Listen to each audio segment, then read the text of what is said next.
Hello बच्चों, let's read this question. enumerate the structure and function of the true nucleus। तो हमें true nucleus की structure और function देखने हैं। तो चलिए स्टार्ट करते हैं अपने की कॉन्सेप्ट से। की कॉन्सेप्ट में हम बात करते हैं न्यूक्लियस। न्यूक्लियस ये क्या चीज होती है? ये सेल के अंदर सेंट्रली लोकेटेड एक ऑर्गेनेल है जो कि सेल के अंदर पाया जाता है।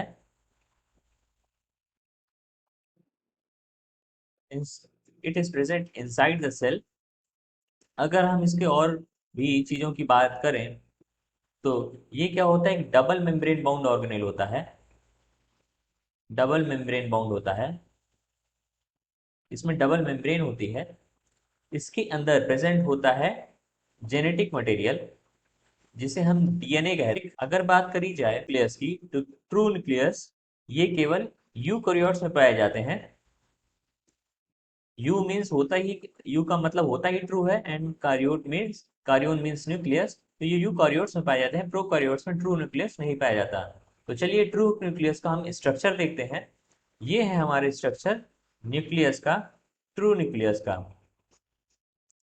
तो चलिए, ये बीच में जो सबसे सेंट्रली लोकेटेड होता है न्यूक्लियस के अंदर जो होता है, ये होता है न्यूक्लियोलस। एंड ये प्रेजेंट है, ये जो आपको दिख रहा है ये है अपना chromatin material. Chromatin material present है, एंड दिस इज, ये जो आपको छेद से ऐसे दिख रहे हैं स्ट्रक्चर्स, ये ऐसे जो दिख रहे हैं, ये ये हैं pores, nuclear pores.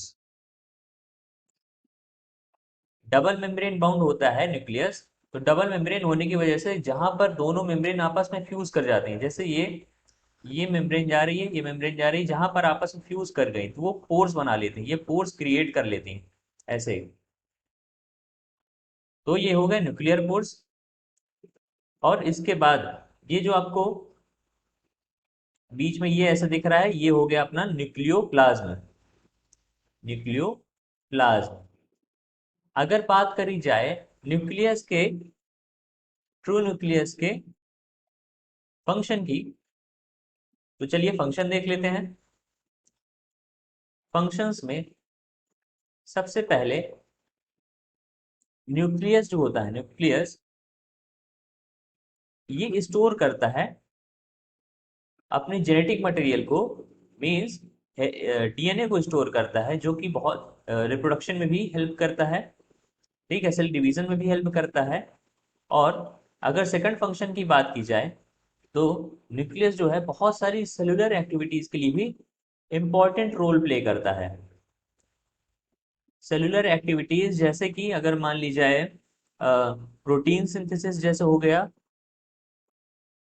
Protein synthesis, and next is cell growth,